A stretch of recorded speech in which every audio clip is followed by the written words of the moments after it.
What's up everyone, it's Sean here and I'm back today to review the Nike Flyknit trainer in the pale gray colorway. These dropped in Canada on August 24th for a Canadian retail price of $200. They are set for a wider North American release on September 4th, where they will have a US retail price of $150. So the official color for this shoe is simply pale gray, white, and black. If you guys haven't seen my detailed review of the white and black Flyknit trainer that I posted a few weeks back, I will add the link in the description down below. Overall, this pale gray Flyknit trainer is basically the exact same thing as this white and black Flyknit trainer, except for the fact that the base layer on this shoe is pale gray instead of white. So covering the base of the shoe is a combination of pale gray Flyknit and black Flyknit. So if you take a look along this toe box area, this is a good mix of both gray and black. And then depending on the area of the toe, there's certain areas that are more predominantly black and then other areas that are more predominantly gray. And as you move towards the back end of the shoe, the upper is done completely in pale gray. Found on the midfoot of both the lateral side as well as the medial side, we have this black Nike swoosh. The collar area of the shoe is done predominantly in pale gray with some small hits of black. And then when you take a look at the back heel, we have this nylon strip in black that has these 3M accents at the top. Similar to the other Flyknit trainers, this one also has these flywire cables running up and along the midfoot of the shoe on both sides, and in this case they're done in black. The laces on these are a pale gray colored rope lace. In addition to these laces, they also come with a secondary pair of laces in this Nike bag, which are done in black. And underneath this is the Flyknit tongue that has the Nike Flyknit trainer branding on the very top, done in a combination of black and pale gray. These come with this removable ortholite insole that's also done in pale gray. This Flyknit upper sits atop this Phylon foam midsole that's done in white that has an accent strip of black running along the length of the midsole. Encapsulated within the midsole is Zoom Air cushioning, and this is found underneath the forefoot as well as underneath the back heel.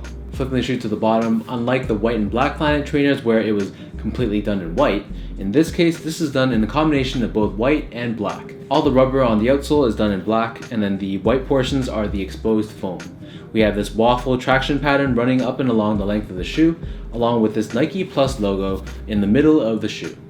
Sizing wise, these fit the same to me as all my other Flyknit trainers, so I stick with my true Nike size, which is a 10.5. Comparing the sizing on these to the Flyknit racers, the racers are going to be a lot more narrow and they do fit overall more snug. But in either case, I still go with the 10.5. The only difference is that the Flyknit racer will fit much more narrow and it will feel more like a sock, whereas the Flyknit trainer just has more room overall around the shoe. While some people do go a half size down from their Flyknit racer size, personally I felt that there was a little bit of room around the toe, but the difference wasn't big enough that I had to go half a size down. Comfort wise, the Flyknit trainers are extremely comfortable. So we have this Zoom Air underneath the forefoot and underneath the bottom heel, and then we have this very flexible and very breathable Flyknit upper.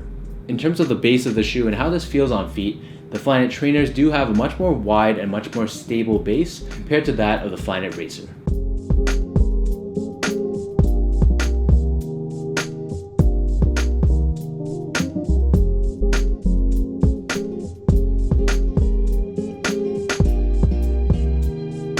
So now I'll give you guys a look at how these pale gray Flyknit trainers look on feet.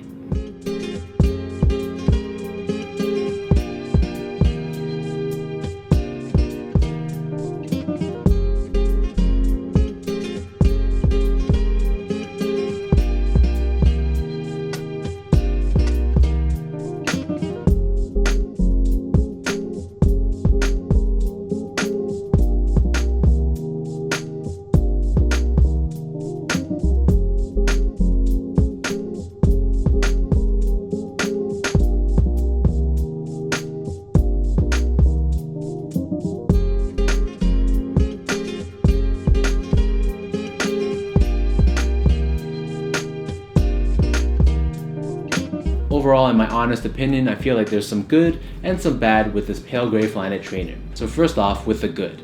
So this pale gray color is a very versatile colorway, and I feel like these trainers can be worn with pretty much anything. The Flyknit trainer in and itself is an excellent sneaker and definitely a must-have if you are a fan of lightweight runners and if you're a fan of Zoom Air technology.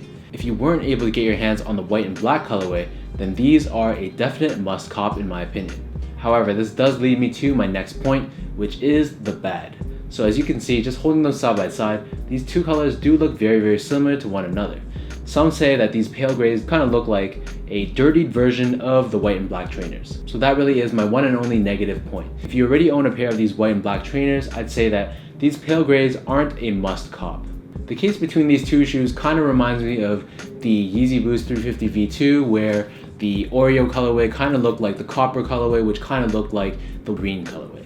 So really the differences between the shades are so minuscule, but if you are a true fan and you really want to collect every single color of the Flyknit trainer, then by all means be my guest. So this wraps up my review of the Nike Flyknit trainer in the pale gray colorway. Let me know in the comments down below, what do you guys think of this shoe and what do you guys think of this colorway? And if you guys did enjoy this video, be sure to give me that thumbs up and hit that subscribe button down below as well. And you can also find me on my Instagram, and you can find me there at SGO8. So until next time, thank you guys so much for watching, and I'll see you guys in my next review.